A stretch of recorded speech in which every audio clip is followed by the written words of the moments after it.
Welcome to the game, gentlemen, and all you people out there that might be listening. We open this evening of the Lusty Lady Brothel Bounty, or the Lusty Lady Bounty, in the Lusty Lady. The Lusty Lady is a brothel on the west end of town. You are sitting at a table in a back room with the madam. Her name is Temperance Vi, aka Madam Vi, and three lovely, lovely young ladies. A redhead who is curvy in all the right places. Fuck Who's a little bit yeah! older than who's a little Sorry. bit older than the other two. A brunette who kind of has this crazy look to her. She looks like she'd be willing to do just about anything. And a cute little blonde, except this cute little blonde looks like she's been battered and bruised, and she's bandaged up, and her arm is wrapped in what looks like a cast. Madame Vi turns to you and is like, I and says, "I wish you to hunt down Sleck Fennis. He is the one who did this to my Lily. They lured her. She was going to go do a home job, and we do those sometimes. And on the way there, she was grabbed and dragged into a warehouse by three men. They were wearing masks, but she knows that one of them was Sleck. And that's when Casey, that's the brunette, she jumps in. She's like, it's my fault, that asshole. I told him that he wouldn't amount to much ever in the Bardic Boys organization. Jerk. Yeah, I should have kept my mouth closed. I'm sorry, Lily. I shouldn't have said anything." And she looks over at Casey. She tells her it's okay. It's okay. She doesn't look like, yeah. It's okay. It's okay. That's when it's that's okay. yeah. That's when Madame Vi, she looks back at you and she says, Bzz, that's what she says. She says, "I will offer you 100 gold for Finnish and 50 for his compatriots Cask and Logson, who probably helped him if they're taken out. But I'm willing to pay you 400 gold on top of that if they're publicly embarrassed in some way before they're taken out. Oh, damn. I will leave it to you to decide the manner of their embarrassment." Well, that's a pretty penny there, lady. As I say to her. I don't want Very this to sweet. ever happen again. I wish them to be made an example of. We would do it ourselves, but we kind of can't. I know. Let your nice, tender, soft hands just do the thing they need to be doing, and let us do All all right. the rough work. Real quick, there are things that you would know about these people. Alright? So, the Lusty Lady Brothel is sort of under the protection or aligned with the Lady Blades. The Lady Blades are another criminal organization in Kingshaven. There's a lot of little thieves guilds running around in sort of like little gangs that work on the outskirts. The city is huge, but they they can't act directly against the Bardic Boys because the Lusty Lady is also affiliated with Midnight's Kiss. That's that Assassin's Guild that you tangled with that one girl that one time with the yeah Yeah, I know about that one. That yeah was the Bardic brothers are also affiliated with Midnight's Kiss, and they don't want to start an all-out gang war and things like basically they don't want to start a war between these rogues guilds. It wouldn't go good for the Lusty Lady Brothel. So we had to keep Madam this Vi hush can't. hush and do it ourselves and not mention exactly who paid us. Gotcha. Do you want no gang Well, wars? That yeah, you probably shouldn't say who paid you, but that's why they're going through you guys. Also, they heard about that thing that you did to Bardic Levis, so you're already on the outs with the Bardic boys. Yes, we are quite famous. What can we say? Okay, quite famous. So she turns to you very seriously. Will you take this job, or do I have to find somebody else? All right, Turn to my I'll, homies and say, "Yo, guys, I don't like when my lovely ladies that do the jobs they do get all messed up, man. That ain't right. That ain't right. So we should definitely take on this task." all right, What do you guys I'll look at the madam and I'll say to her, consider your task taken. Excellent. Good old thumbs up from me with a little twinkle in my teeth. Ding. No problemo. So here's the thing, guys. That's the setup. It's up to you guys to decide how you want to deal with this situation. Aw, damn, it's time to hit the streets.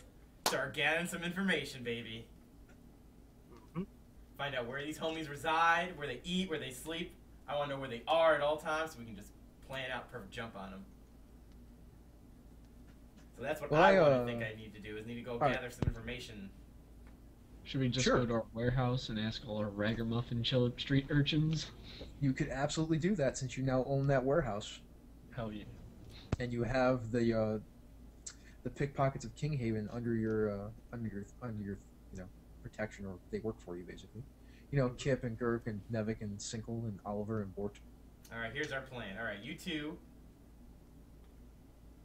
go get the aggressive street team, make them gather some information. Is this what you guys are gonna do?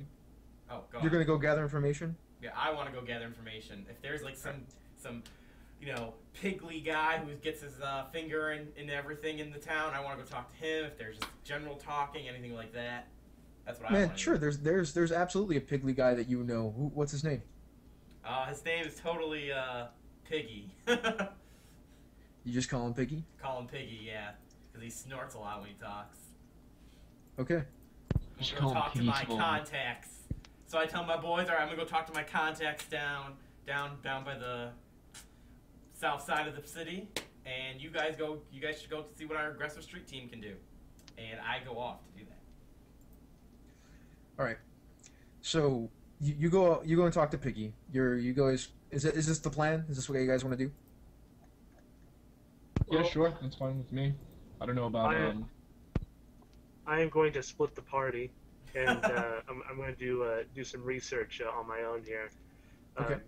Considering these are a nefarious group, they probably have some ties in terms of thorns in some of the rich folk along here. So I'm gonna do some research that way. See if there's a local baron who has some knowledge to share.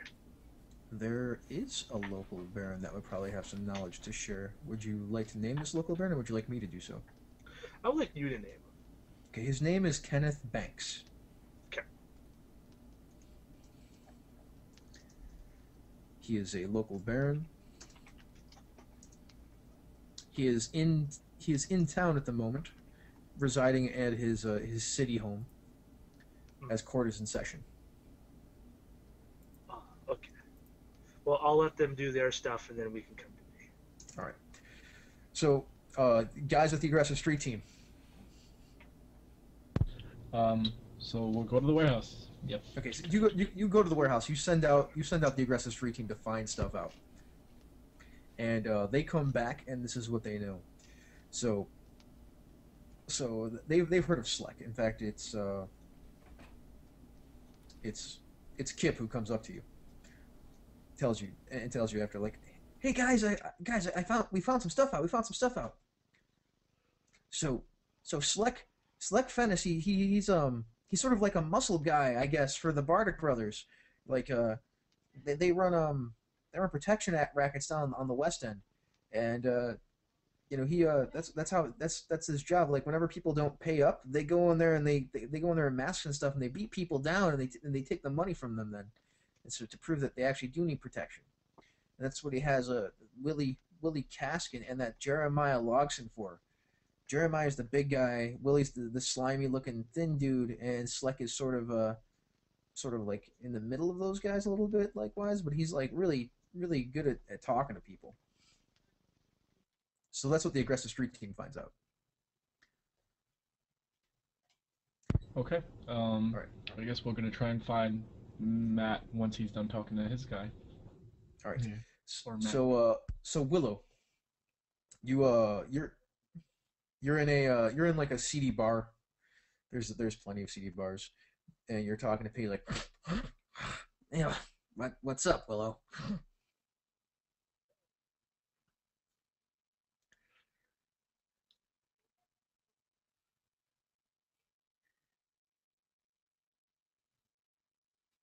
Oh yeah, man, I've heard some things. You guys did a job grabbing that Grimjaw guy. He's been like causing all sorts of hate and discontent out in the on the roads and things like that. Yeah, but are you? You also, I guess you guys killed Bardic Levis. Holy shit!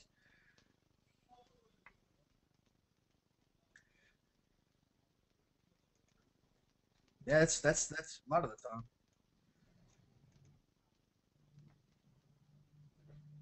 His name is Sleck. Sleck Fennis is the primary. Then the other two guys are Willie Cask and Jeremiah Logson.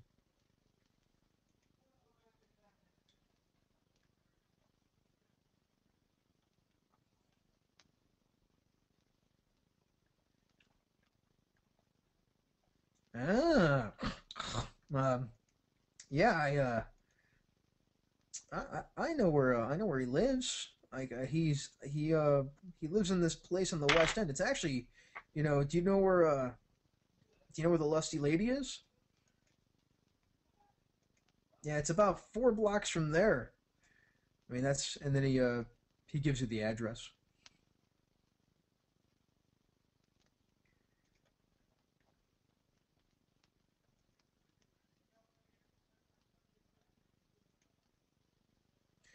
Him and his goons like they're like Willie and Jeremiah are his buddies, but he's got a bunch of goons. They hang out at this place. I think it's called the Broken Kettle. No, not the Broken Kettle. The Broken the Broken Keg. So where's that gold coin? All right, I toss him a gold coin and say thanks for the help there, Piggy. So stay in touch. Stay in touch. Thanks. Yeah, I Hey, will. I will. actually, I got one more thing. One more thing for you. For an extra 2 gold pieces, have you seen anyone else like me around lately? Did I come up to you any time beforehand or anything like that? When's the last time you saw me before Anyone? this? Oh, I talked to you 5 days ago. 5 days ago, huh? What was I talking Yeah. about? Oh, you were asking you were asking me about the Bardic boys and what their plans were, and I told you that they were looking to looking to put a hit out on you, but they never. Obviously, they must not have done a very good job of it. You're still here. Also, Yes, they don't.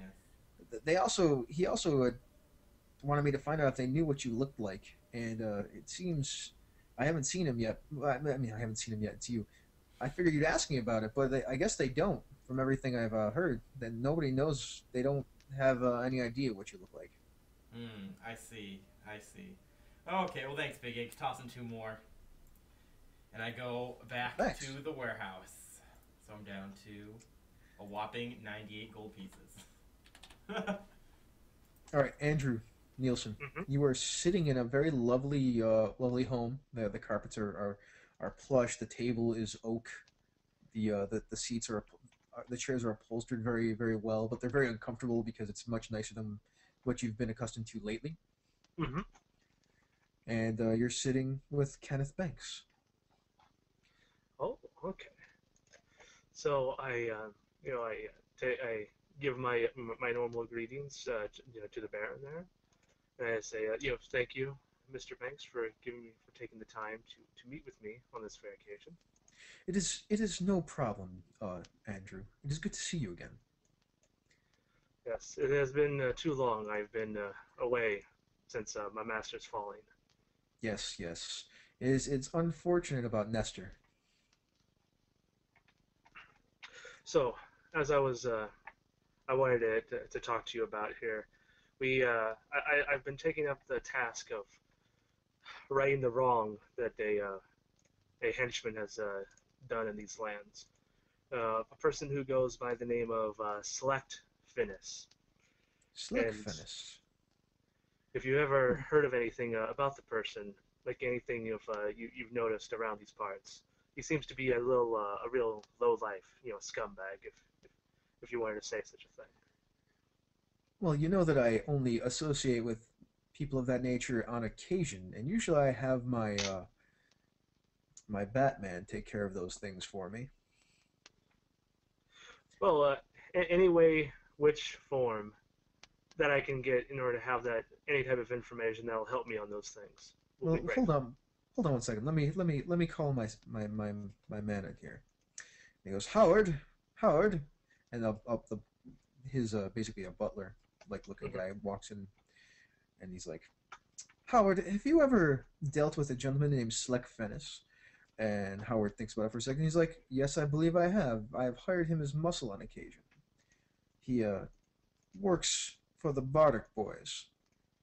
Oh, I don't need to know all those little trifles there, Howard. Just please tell my good friend Andrew here his what he needs to know. His former master Nestor did me many favors back in the day.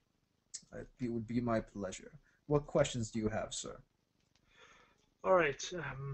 One of the main things I needed to know was, in general, where he tends to reside. It is my understanding that he lives in the West End. That is where I met with him on several occasions at the Broken Keg. He was I hired him as muscle for a reason I do not wish to disclose. Uh, and that's Sounds when like someone owed Kenneth someone says some money. that's when Kenneth says it's nothing, Andrew. It's nothing. It's just it's some business that we had to take care of. It's not important. I don't believe it to your needs. But why don't you tell him? Howard, why don't you tell him more about this Sleck? Maybe anything that you could tell, anything that could help him. Howard thinks for a moment. He's like, it seemed that Sleck wanted to be out of the business, or at least rise higher in the organization of the Bardic Boys. He seemed rather ambitious, maybe more so than he should have been. He didn't seem quite as bright as some others I've met and worked with or hired in the past. Oh, so you would say that he has a lust for power? Uh, Maybe even blindly so. I mean, it seems that he is ignorant to the things around him when he is chasing power. Thank But you. I must say he was very good at what he did. Him and his men were efficient. Hmm. Now, I must make sure, do you have any ill will towards these men? Because I might do something that will tarnish their name. I have neither ill nor or that's when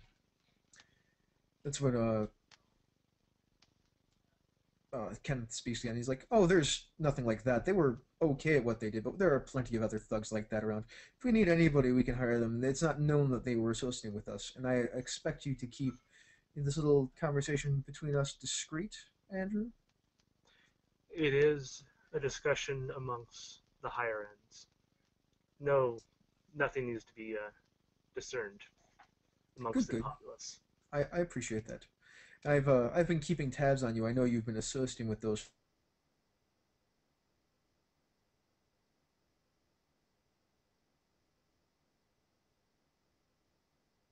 Uh-oh. We might have just lost everybody. Hello. Oh, man. So we might have just lost everybody there. So let's,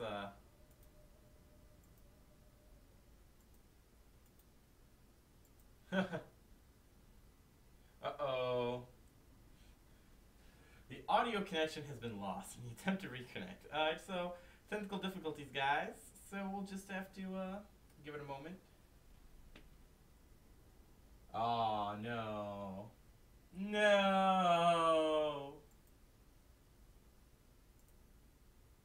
You were, or all four of you are back together again. No. Why? What? My internet went out. Oh, But That's a it's problem. back now. So Oh. we can continue. The recording's still going no matter what. So, and we are Well, live that- again. this is a good thing. So anything you guys said the last 30 seconds to a minute have been lost. What? It lost in as a recording? Well, and the recording too, because when the internet connection, the GoToMeeting went too, because the internet connection went out. So I was sitting there like, why is everyone being so quiet? I said, oh no. But that's okay. That's what you get. Our We're goat back, didn't crash. guys. We all still kept talking. And start now. Okay, so that I said that's because when we edit the VOD, this is where we'll start up again. So yeah, what you guys said a minute ago. Yeah. So to recap real quick, people walked around and talked to people and got information on Sleck Fennis and his crew. And that's what happened. Yes, it did. That's exactly what happened. All right. So we're back at the warehouse unless anybody has something pressing that they want to engage in.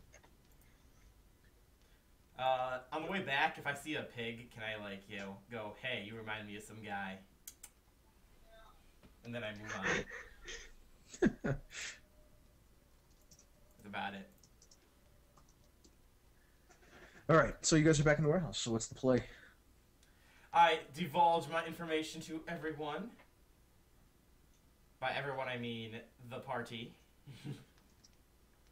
I say, hey, what's up, Kip? Throw him a nice little shiny gold piece.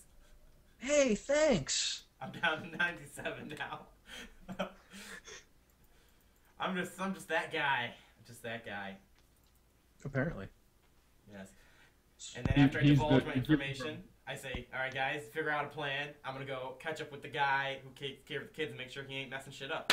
So that's what I do. All right. So you'll find the big stem. Yeah, I don't remember his name. Big stem, big guy. Big guy. The spider, alright? Yep, the spider also. Oh, yes. So the question is, what do you guys want to do? How do you guys want to go about this? Let's see. Okay. What could we do, guys? Well, we know where they We should hang out. plan that does humiliate him, though. We could try. We know where he hangs out. We know where he lives. I think it'll be. Wait, I got an idea. Oh. Okay. You can go right ahead, sir. Oh, I've got an I think- idea. Go ahead. I think it would be a wise plan to react to him in the same manner that he likes to enact on others. So in the public setting, just beat the shit out of him. No, I wasn't going for something that obvious. It was Oh, going to okay. be more discreet. But I was having talks with the local baron there, Mr. Banks, and he said that he had more daunting goals for what he wanted to do as a career, if you wanted to say such a thing, of his vile repute. And one of the things that he was most known for in terms of working around that area is he has a knack for wanting to grab for power in any way, shape, or form. And I'm going to pursue that. So the guy likes power, Well, that explains why he beats up innocent freaking women who freaking are weak. Super weak in his presence. Those power-hungry bastards. What can we say? What to do, specifically? Well, Matt still has his idea, but he's just... we could put him in a funny dress. Beat him up a bit. Alright, What's your plan? my idea is, we get him while he's out at one of the bars, because what kind of mercenary doesn't like to go out drinking? But before that, we stop at a herbalist, and we get a, what are those things called? Something like a diuretic. A laxative? Yeah, we're gonna get him a laxative, and we'll slip it into one of his drinks, and we'll tell the herbalist to make it the most powerful laxative she's ever concocted. So just like curious, do you think that would really embarrass him? No. That would be uncomfortable for a while. No, because what's gonna happen is we slip it into his drink, and then we start a fight. And mid-fight, he's not gonna be able to hold it. Well, people lose fights here and there all the time. Is that gonna really embarrass him? Well, no, he's gonna just shit everywhere mid-fight, hopefully. Yeah, amidst his boys, like that's not really public. Hmm. Alright. So I like we the gotta idea of think slipping him something.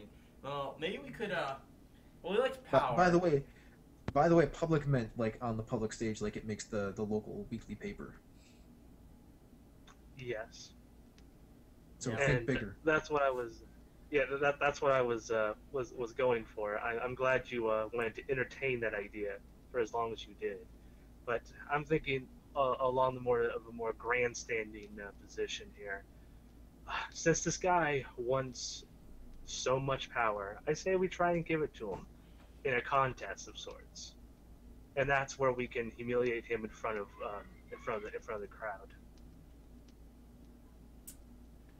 Hmm. Is there any local events or competitions going on at the time? There actually are. There is a party that is going to be going on very soon at the Arcanum, because the High Arcanist is coming out with a new sort of like set of magical spells and formulas, and he's being celebrated by the nobility. Hmm. It would not. It would also not be hard for you guys to get invitations to that since you saved a noble. Hmm. Hmm. So there's a big event going on. He'll probably be there. Maybe there's something we could do to him. I like this whole potion idea, but I don't think glass. Maybe something like turn him into something that makes him so weak, or in the middle of doing some kind of, if someone would challenge him in front of this public event in some kind of, it doesn't have to be an arm wrestle, but like I'm just saying, like challenge him in front of people for an arm wrestling contest, and we slipped him something that would guarantee his loss or something, and not only that, we could put a small halfling who would lose to him in an extreme, because if he loses to a halfling, it will even be more embarrassed. So something like that. You guys got any clue about that? Maybe we could do something like that. Any ideas and build upon that? That's my 2 cents in the pile there. I say, why don't we go with as many plans as that you see as viable? That way, in case one of your ideas, such as laxative, doesn't really work, I don't think laxative somebody else's goal good plan at all. may be able to do the trick. We can put it as icing on the cake. Not only would he then suddenly lose, and suddenly he just poop his pants. That'd be kind of funny, I guess. Yeah. So this public embarrassment, just so we're clear on the public embarrassment, it can't just be like in a bar out in public. It needs to be like citywide public embarrassment. Oh, the party wouldn't be big enough, huh? Well, the losing an arm wrestling match. Well, I'm not to a saying halfling. that was just an example, like something along those lines. I don't actually want to do it. I don't think an arm wrestling match would be. I just want you to understand the level of embarrassment that we're looking for here. Like a bar fight, shitting yourself in a bar fight, while being terrible for him and would probably piss him off and maybe make him lose a little bit of face, would not be as widespread as would be necessary. She basically wants Madame Vi wants this person to suffer before he dies. Damn. like tar and feathering, suffering, and humiliation. Well, maybe not necessarily physical humiliation, more like emotional humiliation before he is killed. Mm-hmm. You know that he's prideful. You know that he wants to So advance. who wants to turn him in the into a ranks. eunuch? Who wants to turn him into a eunuch? Oh, jeez. I'll be right back. I'm gonna go teach a pony to bite his wiener off. Nice. We could put his parents All right, in chili. So yeah, I have my goal, and I want to remain it a surprise. But you guys enact what you need to do. I'll be off to make sure my plans come to fruition. And with that note, out of game, I am going to go. Be right back. Okay. I just want it to be clear as to the level of humiliation that we're looking for here. Well, I don't really got much. I don't really think of anything. Well, you're prideful. What could we do if someone's very prideful? Grand scale. There's an event going on. Which means that which means that most of the security in the city will probably be there too. Yeah, I ain't worried about that shit. We're gonna be James Bond that shit. We're gonna be fine. Well, just on another note, like if everybody's there, that means that there's not very much security elsewhere. Hmm. So that means So you have options. Like you could do something there. You could go somewhere else. You could. The trick is to make him, to make him, whatever. I don't know. I don't know what the trick is. I actually know what I would do, but I'm not going to tell you what I would do. That would be fine. There's no linear path to this. It's just that it has to be kind of big. It's wide open. I suppose you could enact a series of embarrassing events on him, and that would accumulate into something that just makes him look terrible to everybody. I was thinking we could while everyone's at the event, we can split the party perhaps maybe, and send one team like to mess with him at the party, and another team to like maybe destroy his hideout, his like main base of operations, because like that's his home. You guys would know that he wouldn't be at this party. Like he would not get an invitation. He's a mid-level thug. Hmm.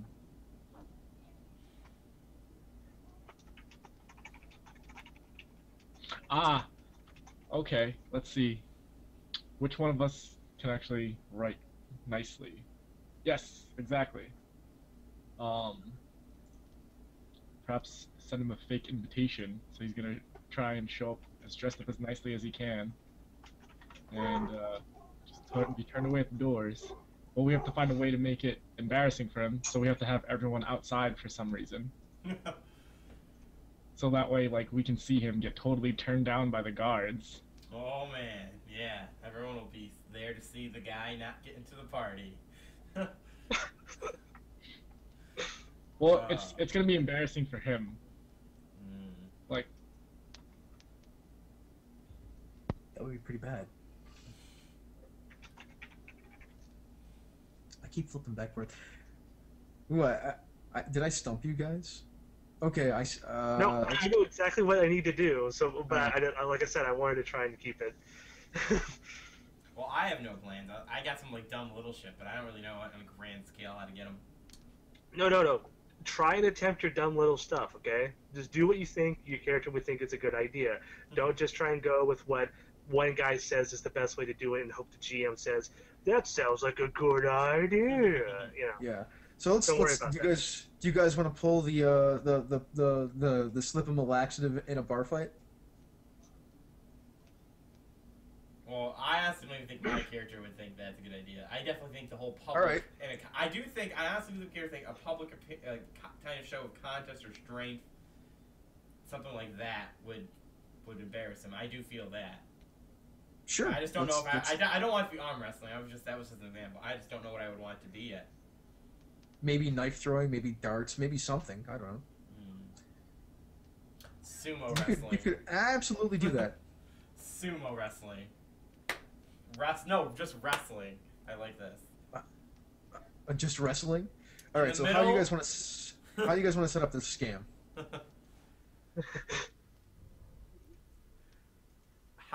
We could do the whole. I do like the whole idea of giving a fake invitation to go to that party. Then on the way to the party, he gets a challenge in strength. I do like that. Sure. How do you want to set it up? That's all I need to know, so then we can continue onwards. Well, I can't read or write anything very well, so I need someone to make up a forged invitation here. Or we can actually just get invitations ourselves, and if they're not named, if they are, we can just cross that out. I know how we can get him to go where we need him to be. Sure, let's hear it. We could use our panhandlers. We can use the kids to snatch his purse. He's gonna chase them, of course. His purse. And then his purse. Yeah. Yeah, his coin purse. And then he's gonna chase after them, and they'll just lead him to the correct place that he has to be for us to spring our trap. Of Okay. humiliation and destruction. Okay, I agree. I think that's a good way to get him where we want him to go. So you're gonna have the kid steal his purse, then you're gonna get him to go to a specific spot, and then what are you gonna do to him? Hmm.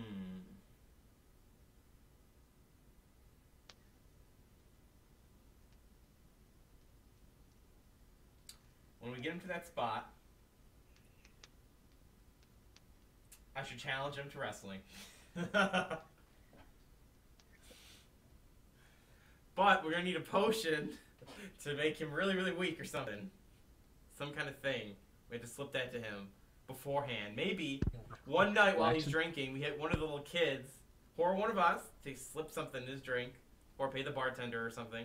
Then we get the kids to steal his shit, get him to where we're gonna go, and then we set up, have a nice little wrestling type area, maybe we could get some people there or something, show off. And then we rest. If you guys want to, if you want to guys go with that plan, let's do it. No problem. Do you guys want to do that?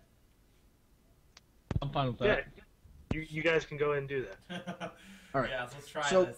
Well, so the scene opens and you guys are at the broken keg the night before this is all going down. You have just so you know, we'll say it's going to cost 15 gold to get an apocryphy to make basically something that'll give this guy the shakes and sort of make him like weakened. Okay. It'll basically simulate sort of like a little bit of a sickness. All right, I'm rolling the dough. I'll pay the 15. All right. So you're at the broken keg. It is a shady looking place. There is Sleck. There's Sleck at the bar. He's actually sitting at a table. He's got Willie Cask sitting with him and Jeremiah Loxon. Sleck is a medium height, kind of good looking guy actually. His hair is nice. He's actually washed. His clothes are neat. He's got a leather jerkin on. Willie's sitting next to him. He's sort of slimy looking. He's playing with this knife, picking at his nails with it. And then you see Jeremiah sitting to his left, and he's a very large, brutish-looking man, and he's got a big, giant stein that he's been drinking out of. There's a bunch of thugs and bar wenches around, and the place is pretty packed actually. But it's obvious that Sleck is the man in charge, and there are some people in here that aren't necessarily part of Sleck's crew, but not as many as there are people who are part of Sleck's crew. And there's who's there? Which of you guys are there? We're both here. Matt I am not there. Or, Yeah, we need someone Doc. to be back with the police. Should be me, Doc. Doc, and Sun. Woo. Sun Woo. all right, and the Kong. kid, and your aggressive street team is outside, or Well, they're not there because that's Well, tomorrow. we need- That's the we need- next day, right? Yeah, that's. Oh, we'll Is take that a day okay? for this thing to affect them. This. Yeah, it'll take like 8 hours for it to actually like go through a system and start making them feel terrible. Okay. Therefore, it's not. All right, yeah, super they'll be there obvious. later then, and we'll only need like 2 to 3 kids. I don't think they'll need to be like. Yeah, so you have a vial basically of this stuff, and so therefore it's not very obvious. It fits in the palm of your hand. Woo-hoo. So Woo-hoo. so I what are ain't you got doing? no hand. What are you talking about? Who's doing what? What's going on? All right, well, I'm gonna be the one to make the attempt to slip this because I'm the only one who even has a chance, I assume. All right, yep, you're the one that's gonna I've go got try sleight it. of hand. Um, I've got a bunch of other things that could help, like disable device. Yep, Doc or Son, are you gonna do anything while this is going on? Well, he's gonna go like to distract. Or I'm gonna to need help out a or anything? distraction, guys. Maybe We, starting a bar fight I was or thinking we could something. Start a loud argument, like at the other end of the bar, to get his attention towards us. The two of you are gonna have a loud argument. Yeah. Sound good to you, Pat? Yeah. And we'll All right. Cool. You know what? Since the two of you are doing it together, I will say each of you roll d20. It's like you have advantage on the roll, and it is basically a charisma check to cause a distraction.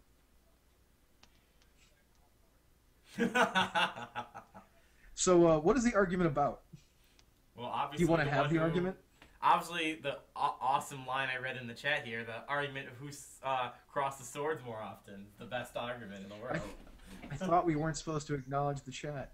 No, this Okay, is what we um, said in the chat room Yeah. of the live stream. The viewer said this. All right. I was gonna argue with him, like, because I'm an Iron Dwarf, so my people, like, we really rely on our armor. So I'm gonna ask him, like, why are you such a namby-pamby fighter? Why don't you wear any armor into battle? Oh. Well, it's a good thing that you only have a -1 to your job because what you needed was a 15. Good roll. All right. So you guys have this argument. You guys start shouting at each other. You basically say, "Why are you such a whammy-pammy fighter?" Well, how do you respond to that, son?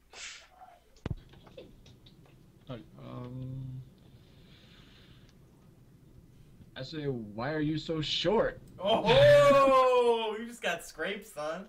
Wow. So do you guys start pushing and shoving each other as you yell at each other? Yeah, I unsheath my warhammer and I slam it on the bar. Oh, nice.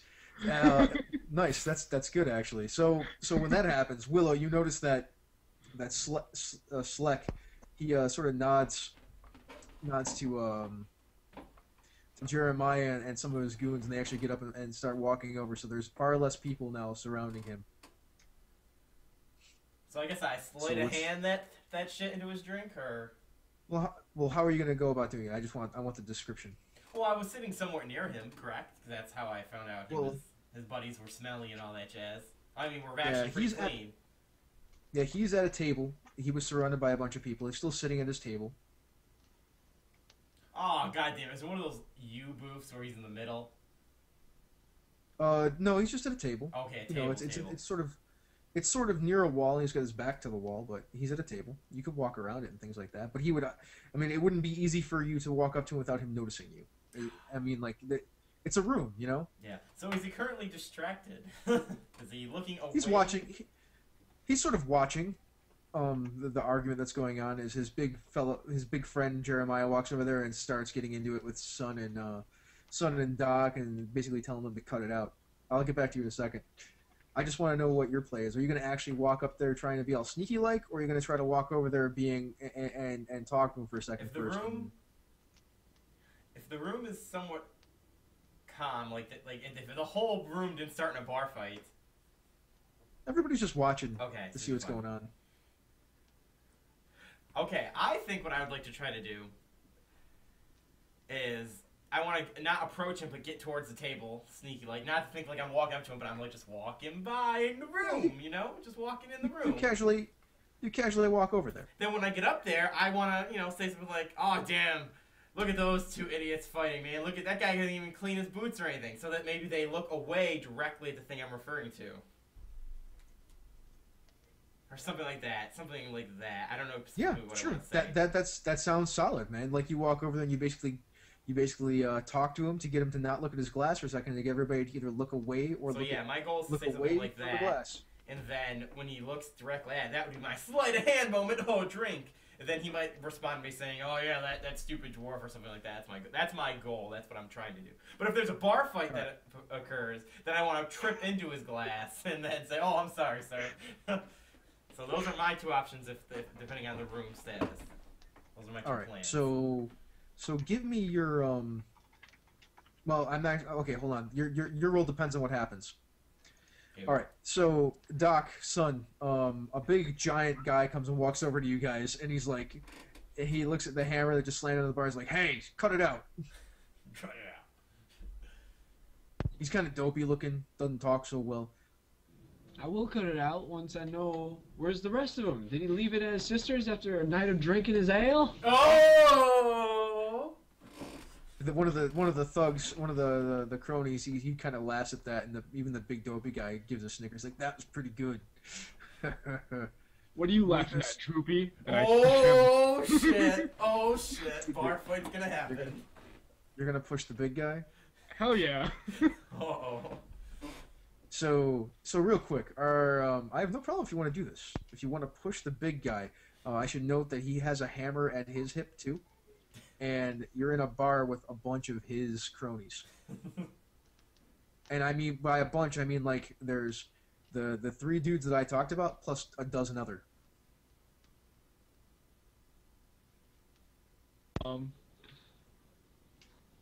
Yeah, I still want to push him. I'm not trying to fight him. I'm just drinking. Like I want to be like, I'm gonna like right after I push him, I reach for my drink and I just like slam it down. All right, so you shove him, then you grab your drink and you slam it down. Yeah. He's like, "Okay, little man, that was your one chance. Your drink is done now. Get out of this bar, or I'm gonna throw you out." Who are you to deny dwarf his ale? One more. Oh, okay. The bartender doesn't serve you because he sees the big guy say that. This is You're not obviously gonna give Antler ears, antler ears. I don't this think is- you want to this start is- a bar fight. Just saying. Just this is obviously not friendly territory.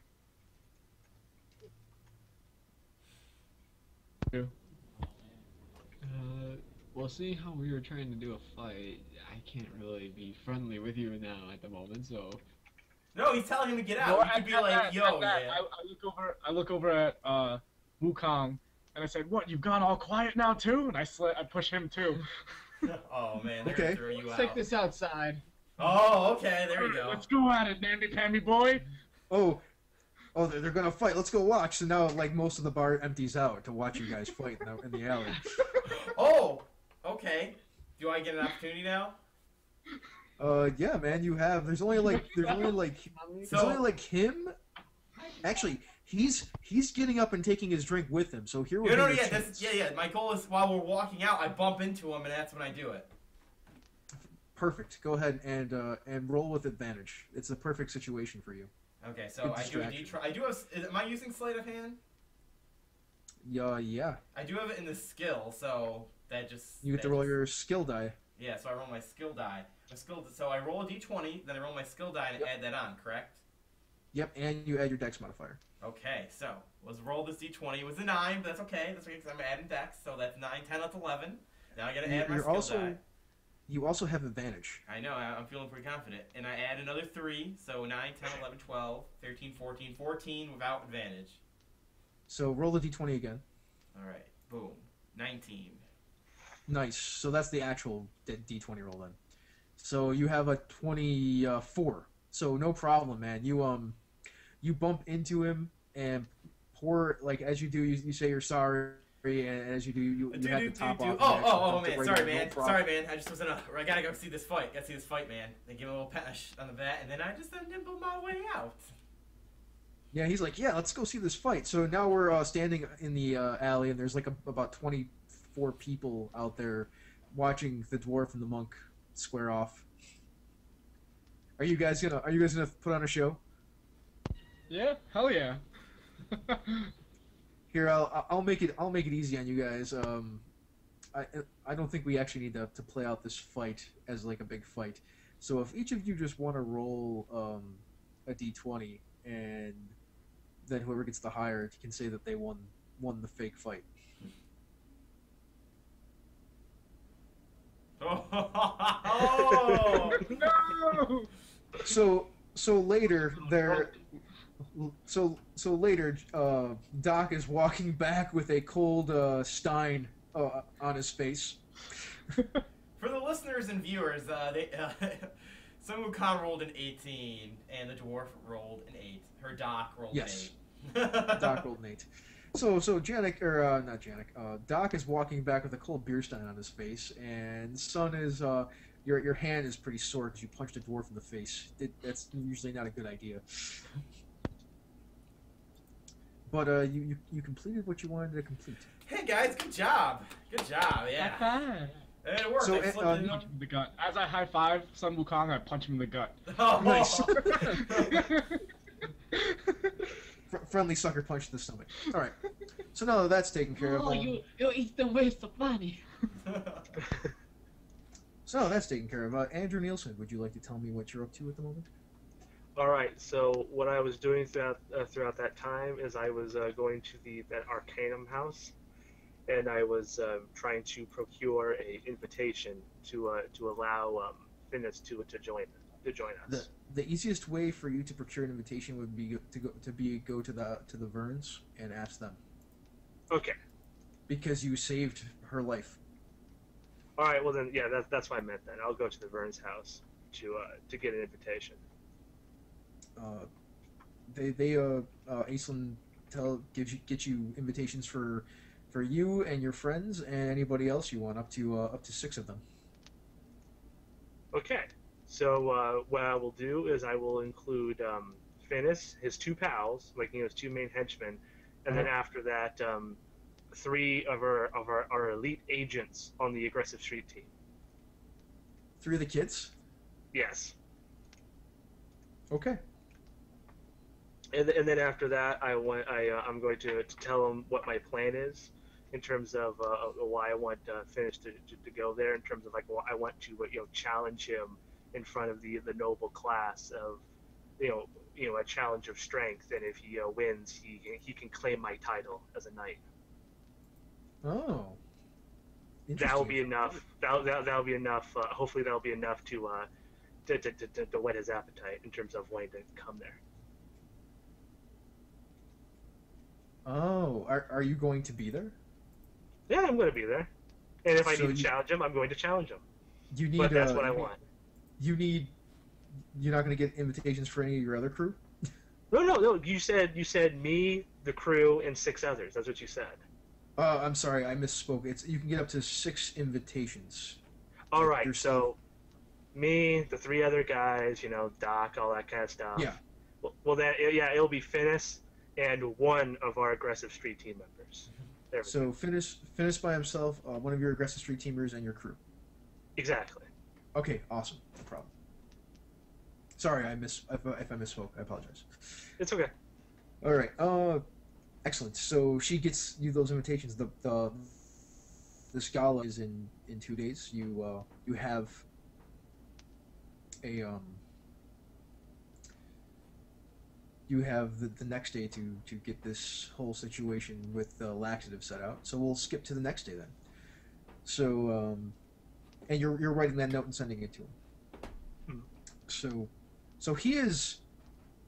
How are you guys? Are you guys having him watched? Slack Finish. That would be something that I think the aggressive street team, as we call them, I think that would be something that they should be taking care of in terms of making sure everything's going all right. Okay, I'm asking. That's why I was asking the other crew. Yeah, that's fine. So the aggressive street team is watching his house then. Okay, yeah. I was wondering, I was confused what you were asking. I now know what you were asking. Yeah, we're gonna have like not Kip, he's too precious, but let's get Steve and Billy in there. I have their names. Oh. That's cool. I don't remember all their names. You can have Girk and Nevik watch him. All right, Girk and Nevik. Yeah, because you want them to watch him for when he leaves, so that you can pull that scam where you beat him up in an alley, right, or whatever it is. Yeah. Yes. Yeah. All right. The aggressive street team. Sorry, I'm laughing at the chat. The not in the chat. Okay, so they basically give you the signal that they've snatched his purse and his coin pouch. He was apparently making his coin pouch. Yeah. They snatch his coin purse, and they're leading him to they like have the things all set up, like the you guys have the whole scam set up, and he comes barreling around the corner. He is sweating. He looks terrible. He's all pale and white. And he just looks really sick. So he's right where you wanted him. Hello there, sir. The dwarf chunk comes from above. What? Okay. What, you're gonna No, jump I'm on not him? kidding. I'm gonna jump from above him and try and grapple him. Oh my God. Okay, sure. That was the plan. Yeah, I don't man. think that was the plan, man. We were gonna beat him up.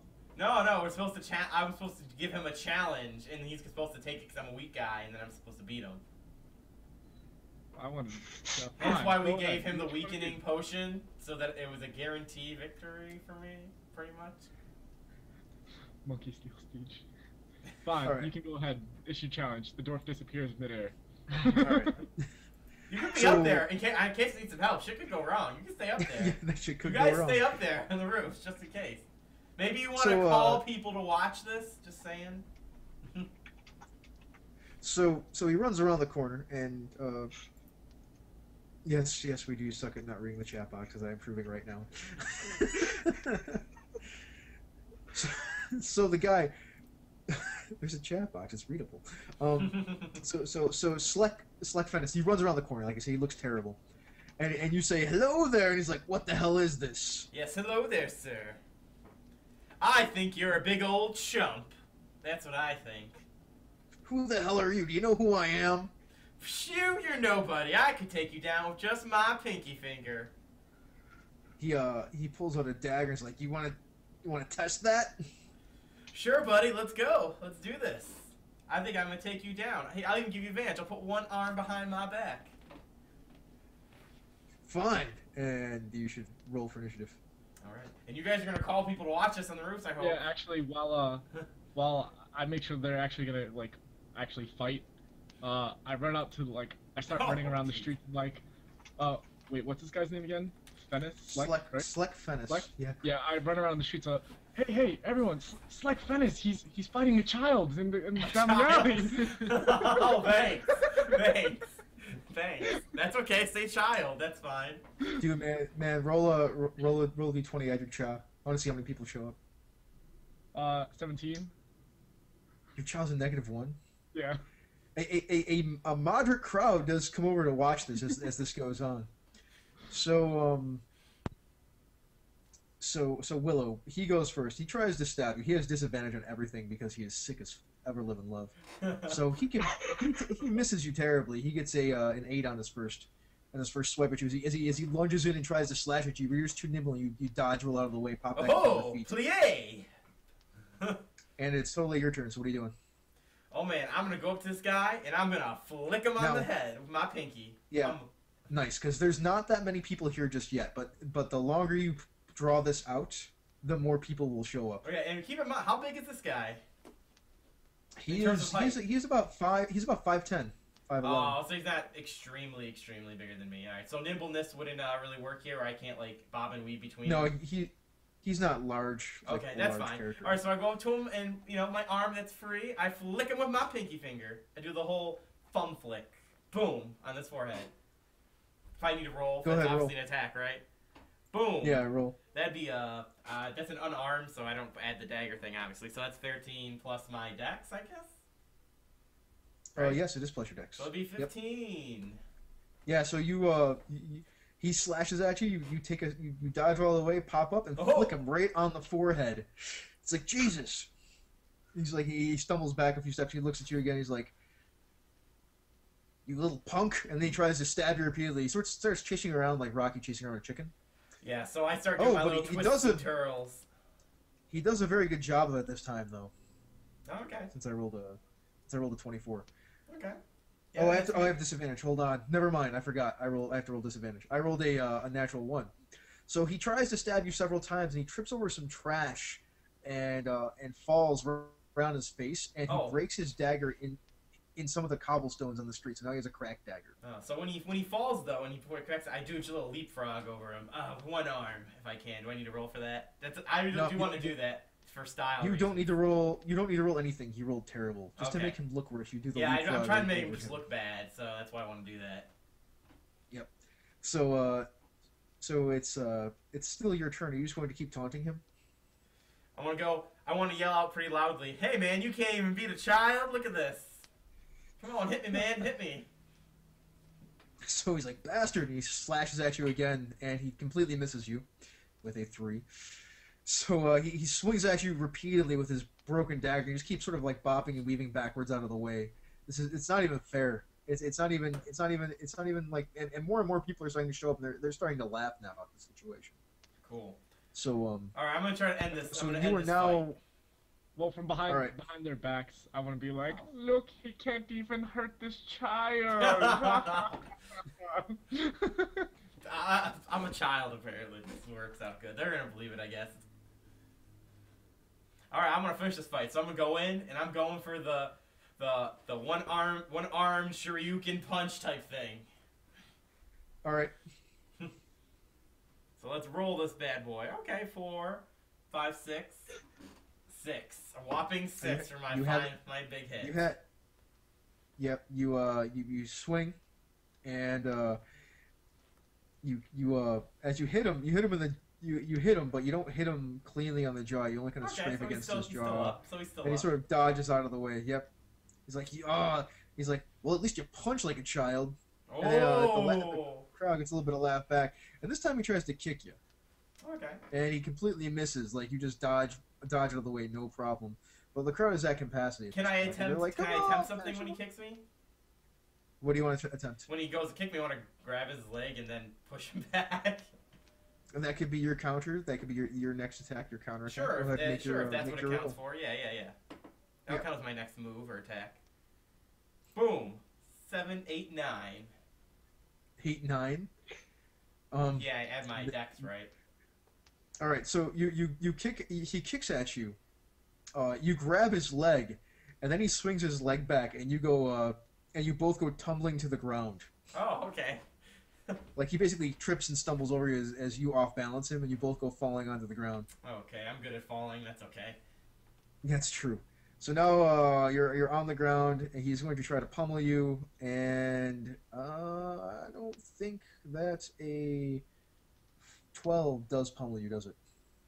12? No, I have an AC of 14. Yeah, he completely misses. Like he's trying to pound your face now with his broken dagger, and it's just not working. And the people are laughing and like, look at him, he's wrestling with a little kid. He can't even hurt him. Oh my god! So what are you gonna do now? And the whole crowd is just laughing at this guy at this point. So is he on the ground though, or? Yeah, so are you. Okay. Oh, well, I want him to get up and then do a butt slam on him. All right, roll it. Rolling, baby. I assume this is the dex move as well. We 9. These nines, so baby. I'm always in between. So you butt slam on him, but you don't hit him on the face. You hit him. He actually moves a little bit out of the way, and you land right on his chest. So you're sort of like straddling his chest at this point, and he's going to try to bite your leg. Okay. He does not bite your leg very successfully. He just gets a mouthful of cloth. Oh, okay, good stuff. I knew I wore this cape and tunic for a reason. So the crowd is getting restless now. They're like, "Come on, do something! Nothing's happening. This is boring." Okay. All right, here's what I'm gonna do. Now that he's still lying on the ground. He's still lying on the ground, right? Okay. I want to attempt to do a whole scale off the wall thing. Do a giant wrestling elbow punch. Now remember, he's on the ground, but you're sitting on his chest. Oh yeah, I want to get up and do a whole like wrestling jump on the wall and fall down like it's a rope and elbow in his chest. Actually, you know what? Not even an elbow in his dick. Wrestling's fake. All right, so you get up, you step on his stomach, and you're gonna elbow drop him in the nuts. Yes. Now this is probably going to hit regardless. The question is whether it's going to hurt you also in the process. Alrighty then. So I should roll to see if I get hurt. Is that what I'm doing? Yes, pretty Boom. much. And I don't know what I add to this. Nothing. You would add your dexterity. Oh, so it's an 8. So you leap off of a garbage can, you elbow drop him in the nuts, but you also twist your knee really badly in the process. Continuing the fight would be pointless. So, but he is not in a good place. And at that point, when Willow lands and Select looks like he's done, I cast light right in the middle of the fight. Yep. And is that bright enough? It says it casts bright light. Is that bright enough to be like, oh my eyes? To everyone? It'll be bright for a moment, sort of like a flashbang in this instance. Just but not even that bad. Like silhouettes will be seen. Okay, well because it's just for a second though, sort of like a flashbang a little bit. Well, it says it lasts an hour. Yeah, I know, but the initial brightness of it is what I'm talking about. Yeah. Well, actually, it's a cantrip, so I can do it a bunch. So can I keep casting light a bunch of times? Well, once you cast light, everybody's regardless of how many times you cast it after that, people's eyes start to adjust to it. That's what I'm talking. It's the sudden change of light that makes everybody just take a second. All right. Well, above the fight, then, so I'll get people's eyes away from it. I'm gonna cast light, and I'm gonna make it I guess I'll make it a really bright white, so everyone's like, oh, what the hell? And that's your cue, Wukong, to go run in there and grab Willow and put one of our aggressive street teams, on top of Fennec. Really? That's the play? I kind of like it. Yeah. Oh, all right. Okay, so do me a favor. You know what? That's a good idea. Wukong, you have advantage on this check. You gotta move fast. Wait, knocking Magnetine from the server remote dead. Oh. Okay. Advantage means he gets to roll again, right? Yep, you get to roll twice. Oh, there Nice. we go. That's a nice roll because you need at least a 15 to succeed on this. So, yeah, exactly what you just said happens. Like there is a bright flash of there's like a light above. It's not really bright, but it's distracting. So everybody looks up for a second. When they do, Sun Wukong dashes in, drops off Nevik, and snatches Willow and runs and jumps behind a bunch of garbage, being out of sight. How you do, Wukong? I just beat the shit out of him. And and everybody everybody leaves after they laugh, and a couple of Fennis's boys, they show up and they grab him like, Jesus, boss, what the hell happened to you? And they drag him away, and then people are just talking about how he got his ass kicked by a little kid, and Nevik starts like doing the yeah, and he's like shaking his hands around like he's the champion, Yeah. kind of like this. Woo! All right. Well, there's some Alright. small inconvenience for him, I guess. All right, so. We are the champions. All right, I make sure that invitation for the Arcanum thing is set is right at his bar of choice, so that way his barkeep will give him the note when he comes back. It is at the Broken Keg. No problem. Exactly. He gets it. He's like, well, I thought it was going to be a terrible day, but this seems like good news. I wonder why I got invited. Like that. This is the scene, like showing it. If you guys can see the camera in the bar, it's like, huh. At least I must not be doing too bad. I got invited to this party. Excellent. Maybe we can scope it out and see if we can't, run a job here at some point in the future. Maybe we can run a job that night. And then the camera blanks out. All right. So what's the next play?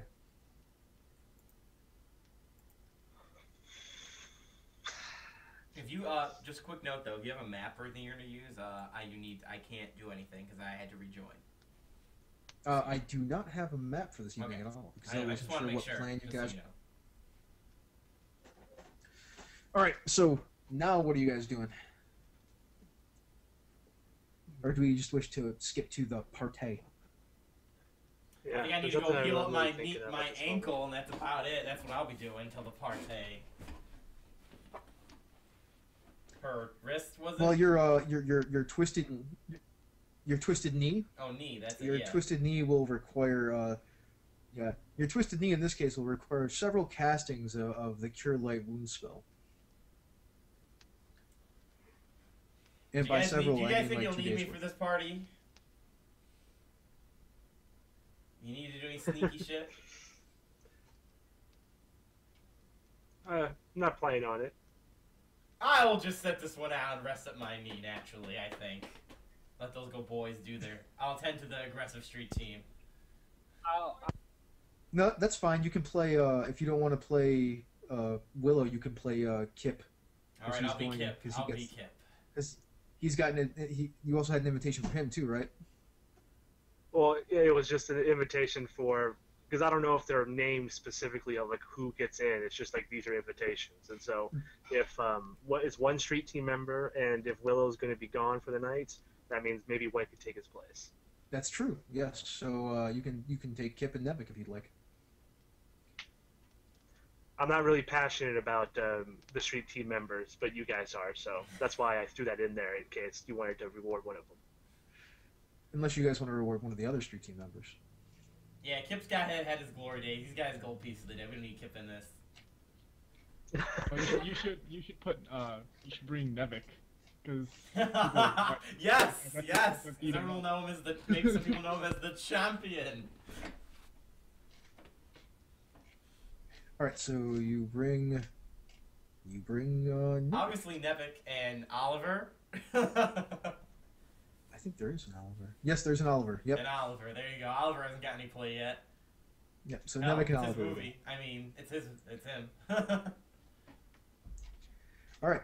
So you guys show up at the Arcanum. It is a very large. The Arcanum's sort of like main hall where the party is being thrown is a large domed building.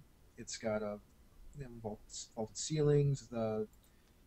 The stonework is very nice. Actually, it's not very nice to you there, Doc. It's actually a bunch of cheap shit. But it looks nice. Like they did a good job hiding all the flaws in the stone that they used. But it's a solid structure. Like they used some stucco on top of the stonework, so it looks nice. And there's lots and lots of people here. Lord Rigby Verne, Aislinn Burns is here. There's a gentleman that strangely looks like your former master there, Andrew, who is wandering around. And you also notice that Aislinn is hanging around a gentleman who's actually carrying what looks to be a pistol at his hip, because there are black powdered weapons. They're like a captain.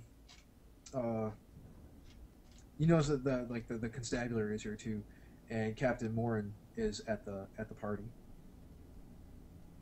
And in that invitation, you challenged him, right? I forgot about that. Exactly. Yeah. So let me flash back to that. When he opened up the invitation, he's like, "Huh, this asshole would like to challenge me, and if I win, I get his knighthood. That's completely worth it. I'm going to this party." Yeah. All right. And he is no longer ill, by the way. Exactly. I expected that. Yep. He had some time to let things pass. Yes, a couple days. It only took another day to get better. So, the party is going on. Is there anybody that anyone would like to talk to? Because you have not seen Slack Fennis yet. Okay. Well, I'm going to try and hunt out that person who looks very familiar to my master. You do manage to find him. He is wearing a black overcoat and black pants, and he's dressed very very well. He looks like a noble. But he seems to be keeping a discreet distance from. He seems like he just fades into the crowd a little bit. Your master was a little bit more. No, tell me about your master. Well, my master was the thing that people enjoyed about him so much was he was the kind of person who was very not boastful in the sense of like trying to pretend that he was better than everybody, but he had a very loud presence about him in terms of how he spoke, and he definitely was not afraid to show things off in terms of like maybe his prized sword or the emblem on his chest, things like that. Yeah, this guy he walked with a grand posture. That's what I meant to say. This guy seems very, very, very much the opposite in stature, but when you get closer to him, you notice like his facial features look very, very similar, very familiar. He doesn't have the facial hair that your master had. And as you walk up to him, he sort of looks you up and down. He doesn't say anything to you, though. Okay, so then I wait that moment. We pause, just staring at each other, and then I say to him, "Oh, I'm sorry, sir. Excuse me for staring at you. I noticed you had many. You look very familiar to someone I once knew. He was he was Sir Baron Hedgefield, and he was my former master, from my knighthood days."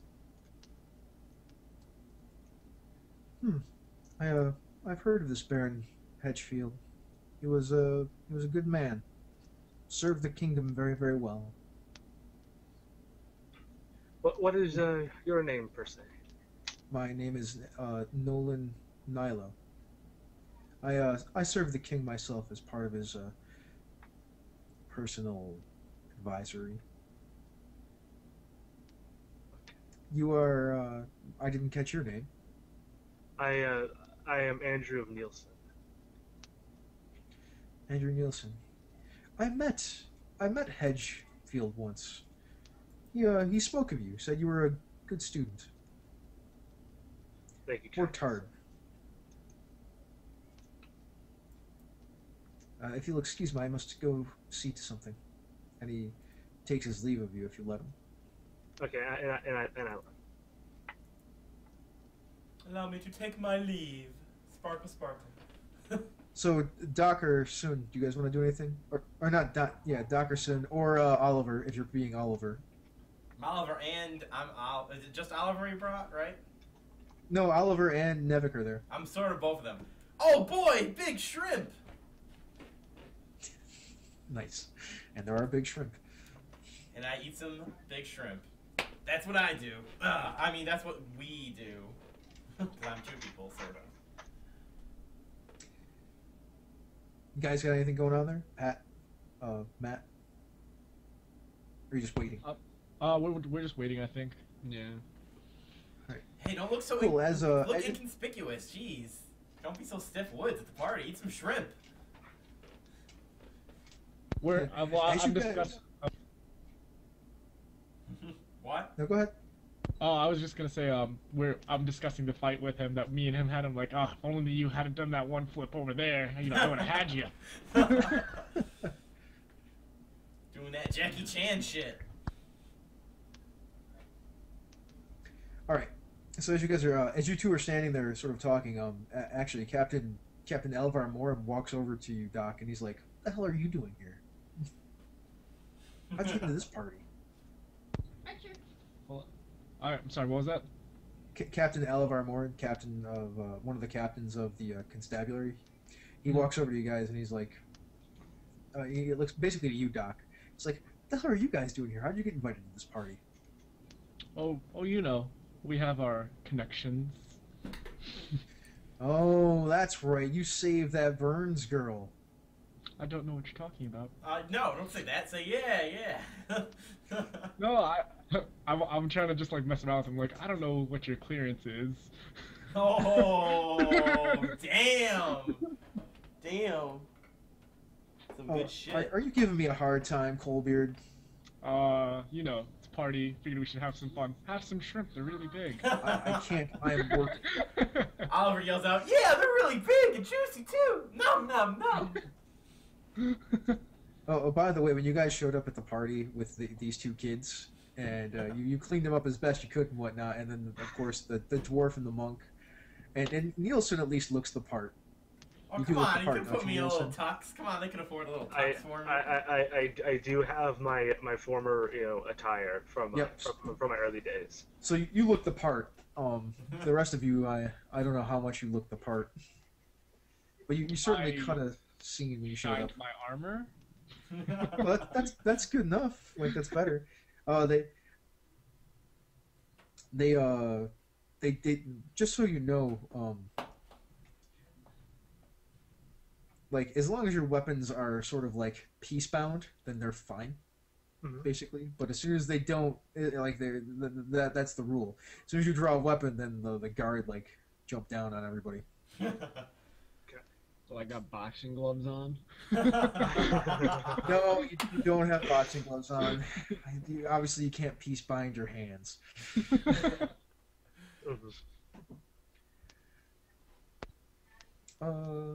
Yeah, so that happens, and Andrew, you notice a young lady that you've seen before.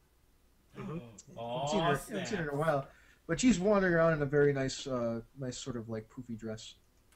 All right, come on, Andrew. It's your time to wine. Oh, I'm not there. I mean, well, Antlers. Come on, Andrew. It's time to wine and dine that shit. Engage in terms of talking to the person, but do I notice do I notice a similarity? It's the young lady that you met that one evening, Olivia Marr. Oh, okay, I see. Oh yeah, nice lady. Nice lady. Can you feel the love tonight? She's she seems to be wandering around talking to people. Yeah, she seems to be wandering around talking to people, this, that, and the other thing. And then you turn to look at the door and you see Slek Fennis enter. He's actually wearing some very nice clothing. Very lord-like. Very, very knight-like. Ooh. Is he like by people? Well, there's a lot of people here, so he's sort of like there and wandering around. He's making his way over to the food table where you guys are actually. Okay, I'm gonna like. Can I get under the table without him noticing me getting under the table? Yeah, you can drop down and go under the table if you want. A couple Well, of people. I just want to like I want to do that so that way like once he gets near the table, I'm gonna like get around behind him. So, just I have my reasons. Okay. Yeah, sure. You can get around behind him. Okay. Once he's like, is he like getting at the food, picking up some nice juicy shrimp? Yeah, he's got he doesn't have a juicy shrimp. He has a glass of champagne. Okay. Well, once he gets like near to like some important-looking people, because I'm pretty sure my character doesn't know who's super important here. I'm gonna like walk away, but I'm like, hey, isn't that the guy that lost the fight to that little kid? He does the head whip around thing, like he gets whiplash as he swings his head around, looking around to see who said that. And when he turns to luckily Oliver, does he see Oliver? Do you want him to see Oliver? Yes. He sees Oliver. Oliver looks up and says, "Have you tried the shrimp?" Oh man. He looks down. He's like, "What the hell is?" He's like, "You."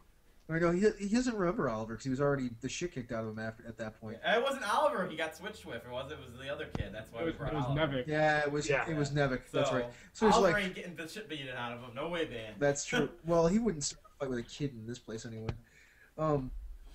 He's like, no, I haven't, and he kind of looks around, then he walks away. Yeah. So Andrew, he doesn't know what you look like. Okay. So, what I'll do is, based on where he's located, I will, lazily make my way over there to, and when I get close enough, I would say, I'll greet him. How are you doing, Mr. Fennis? He looks at you and he looks you up and down and he's like, "Are you Andrew Nielsen?" I know I call myself that. How are you doing today? I'm fine. I have come to see your challenge. That's good to hear. Now, hopefully my arrangements came into play, and we'll be able to enjoy our fine duel. Not to the death, of course, just a friendly competition. And hopefully we'll be able to do that in front of everyone here to make a grand statement about both you and my physical prowess. And when I defeat you, I will attain your knighthood. Yeah, exactly. Excellent. And at that moment, there is a sort of a gong, and everybody sort of looks over towards where there's like a podium set up, and there is Lord Rigby Verne, who is the guy that was in charge of putting this whole party on. He's like, "Ladies and gentlemen, I present to you High Arcanist Marchant." And then an older gentleman with a longer sort of black beard that's streaked with white steps out, and everybody sort of claps, because he's the guy who's coming out with all this new stuff, and he sort of holds up his journal, and that's sort of like the book that's going to be copied and published for mages and arcanists around all of Lords. And he says some words, and after he says some words, which aren't really all that important, then Lord Rigby Verne gets back up there, and after everybody claps again, he says, "And now for your entertainment, we will have a duel for your pleasure between Andrew Nielsen," and everybody sort of like looks around. Do you give any indication that you are who you are? Yeah, I raise my hand up and wait, do a polite wave to the rest of the crowd. "Step forward, Nielsen." Indeed, I do. "And Sleck Fennis." And then Sleck Fennis also steps forward, looking very sharp and respectable. Even some of the women even sort of like start. Yeah, even some of the women sort of like whisper. You can hear it. Everybody commenting on how handsome he is. And this is not just a duel for entertainment. There is a prize at stake. Andrew Nielsen has wagered his knighthood on this duel. And then everybody sort of like oohs and ahs. Ooh, Yeah. ah. Yeah. So, duelists, take your places. We will duel to first blood. So first blood in this case is half your hit points. Okay. Select pulls out a rapier. And what are you going to do with your staff? Yeah. Yeah. Oh damn. And then I look among the wall of weapons, because they have a wall of weapons. They have to. Yeah, sure. And- They have a wall of weapons that are mostly for ceremony and whatnot. Yeah, and so I make my way over there, and then I take a look as I walk down the line of weaponry, and then I see a table chair, and I break the leg off the table chair, and that's my quarterstaff. Nice. You break like the long back leg off of a table chair. Exactly. I'm gonna play a random NPC really quickly. Walks up and says, "All right, I want a good, clean fight. No hitting below the belt, and only start on my command. Now let's get it on." That didn't happen. That's it. No Mills Lane, huh? No Mills Lane. No Mills Lane. Not in D&D. Not here. Like that would be fine if we were like at like a brawl, like an that's fine. arena Go. fight. Go on, you two have your little fight. Go ahead. I'm gonna eat some shrimp. That was funny. That was hilarious. I'm gonna eat some shrimp.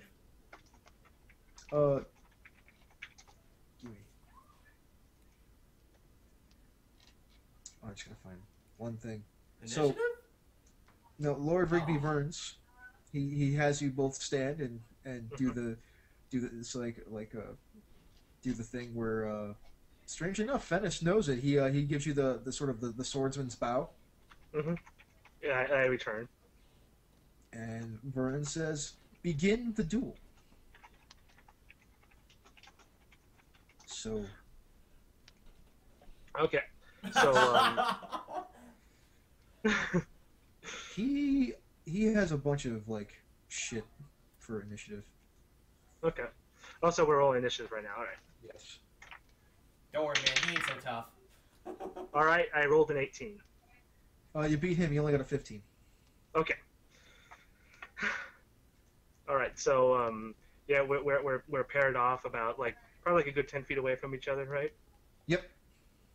All right. So I choose to make the first advancement, and what I'll do is I'll make my strike at him, where I poke him basically on the shoulder, kind of like, Okay. like a jab. That's how I'm going to try and attack him. All right. Okay, I rolled a 17 altogether, 14 plus 2 to my strength, plus 1 because of my attack. Yeah, you got him. All right, and so after that, I rolled a total of, it's 3, so 5 altogether. Did you roll your martial die? And I am going to roll my martial die as a bonus, because you get to do that afterwards. You get to do that as when you hit. Yes, you get to roll your d6 once per round. Okay. And I rolled a natural 6, so 11 altogether. 11 altogether. You give him a good he is not expecting you to just jump forward like that, and you crack him right in the shoulder, and it sort of spins him around, surprising him. So he takes 11. He takes 11, and he is shocked by that. And Oh my God. he comes back. He was not expecting that in any way, shape, or form. But he then riposts. After you hit him, you try to hit him again. He blocks your staff away. And he lunges towards you, trying to stab you in the leg. Mhm. And Ooh, wow, that's he it. actually rolled really well. He only does 6 points of damage to you. Okay. So I am very close to halfway, but not exactly. He's very close to halfway too, but not exactly. Okay. Could I shout out something to distract him? The child's beater. Yeah, sure. Go ahead.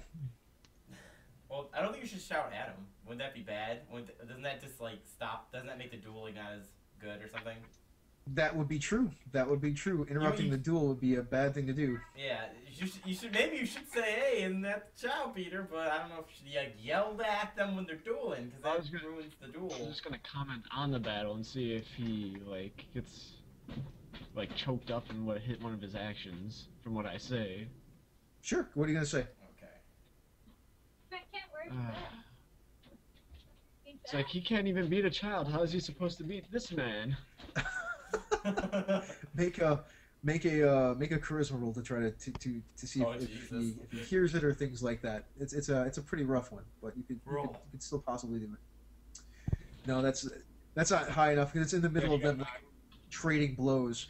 So the first blows of the fight go like you smash him in the shoulder with the quarterstaff. He gives you he rips a hole in your pant leg, but you're not bleeding.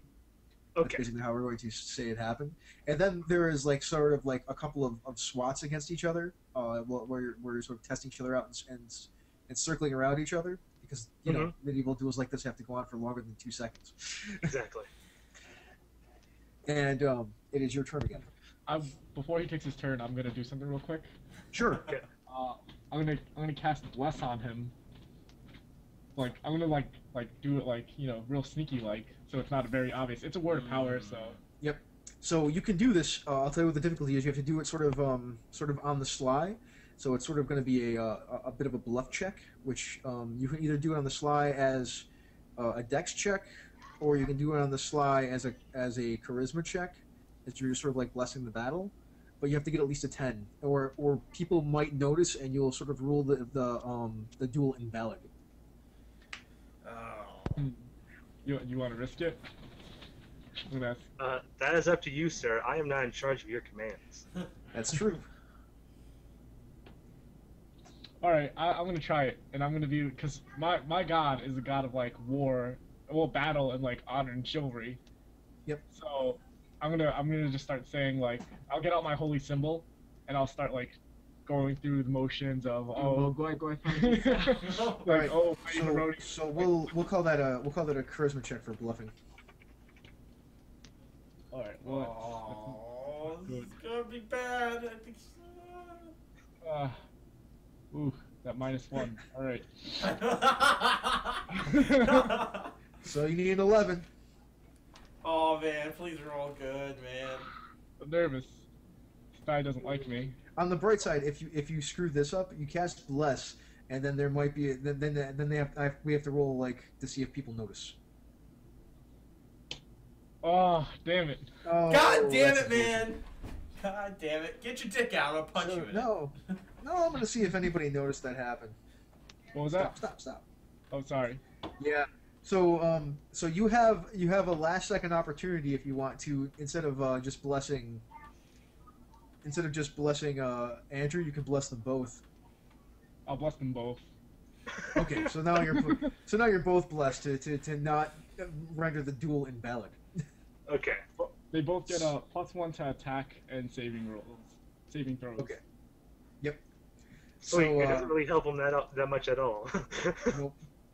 It was to help you mostly, but you know. Yeah. All right. All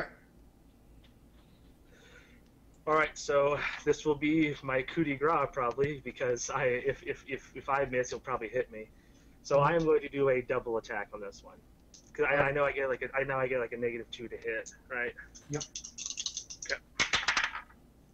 All right. So I have a 6 and then a 16. So what bonuses do I apply to the hit? You still apply your normal attack bonuses.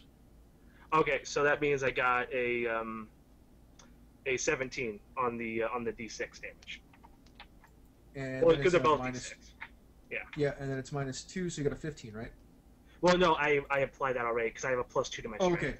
Sure, no problem. Awesome. So yeah, you hit him. You would have hit him with the 15 anyway. Okay. And I roll a 6, so 8 damage. Awesome. Would you like to describe how you bloody him? Okay, so yeah, we go. We we're dancing back and forth, lightly tapping, trying to find the right spot, and then right when he starts to shift to the left, and that's when I leap forward I basically jump in the air in making my lunge attack, and I bash him right across the face because I know I need to make him bloody, and that's the easiest way to make him bleed, that kind of thing. So boom, right across like the forehead, just a huge gash, just comes out. And as his head turns, the blood flies across and splatters like on the ground, and he starts bleeding. He's like, "You bastard!" Ah! And he stands up like he's going to like stab at you. Then he looks around. He's like, "Fine, be that way. But you'll never forget the name of Sleck Fennis. I will get you!" And then he storms off and walks and storms out of the place, totally embarrassing himself in front of all of these people. But you So didn't he's have really- any shrimp. Then I go back to eating shrimp. So, and everybody's quiet for a second, and then somebody comes out and cleans up the blood, and then everybody sort of applauds, like, politely applauds because they enjoyed Hand the clap. Hand clap. Give hand clap, hand clap. Golf Pat, clap. pat, pageant clap. Pageant clap. Good clap. By the way, that image should be saved. Just the dual clap, clap, clap. Yeah. So yeah, I bow to to both sides. The front and the left. To acknowledge. After you're done bowing, after you're done bowing and people start dispersing again, and the party continues. There's a brass quintet playing music now, and people are starting to dance. I say encore and I throw a child on the stage. What? Encore for a child. Do you really do that? I'm just curious. I'm guessing no. Okay, I'm just checking. All right. So after you walk away, Nolan Nilo walks back up to you, Mhm. Andrew. He's like, "That was an impressive display, sir." Thank you.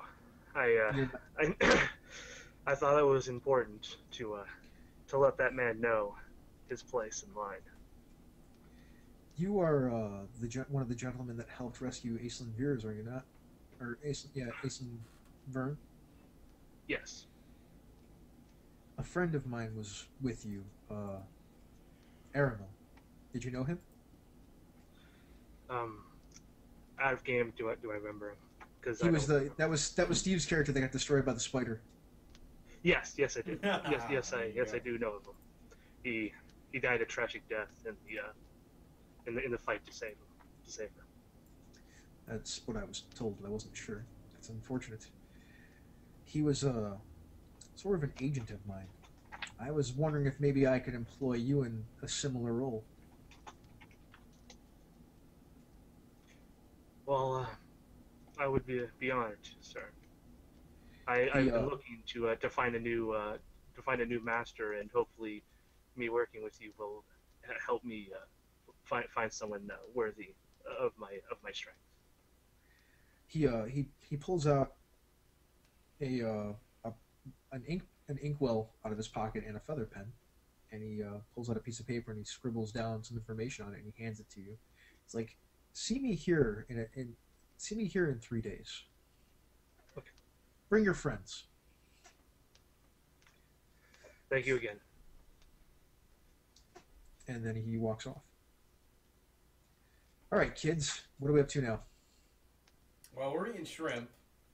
Yeah. By the way, You mean not the if you're- actual kids? Okay. you're Oliver, and I'm Nevik, and Oh, you're gonna Nevik's be Nevik, got okay. Nevik's got his face just stuffed with shrimp and like little stuffed mushrooms. And he's like, "Oh my God, so happy I'm here." Me too, man. And This is some way of better the than some of performing the musicals every day.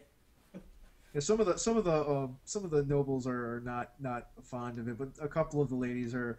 Oh, they're so cute, and they're walking over and they're like don't chew it, so don't put so much in your mouth all at once, and they're giving them water and things like that because that's how kids go. Street rat. And yeah. No, sing the Latin I song. go over to Andrew, and I look at his leg and I shoot him a heal, and I healed him for 12 because I got an 8. Yes, you did. Enjoy it, sir. Okay. All right. So, if there's nothing else you'd like to do at the party, then we can end the scene. I would like to eat. You can eat. The scene ends with you guys grabbing plates and eating. Yeah. All right. So you guys are back at the warehouse, I assume, Mhm. right? So what's the next play? Hey Is there guys, anything how'd else it you'd like to go? do? Willow asks. All right, I'll just say to him, justice has been served. Damn. And I bet it With tasted hot great. sauce. Yeah! I reach So into you've I reach into my pocket and I'm like, here's some shrimp. So word on the street is that Sleckfennis is terribly looked down upon now by many people. Like if you send your aggressive street team out to collect some information, you go talk to your contacts or whatnot. Like he is on the outs with the Bardic boys, and he is sort of a laughingstock at this point in that part of the world. He in consecutive days got beaten up by a child rumored, and then lost a duel in front of like most of the nobility.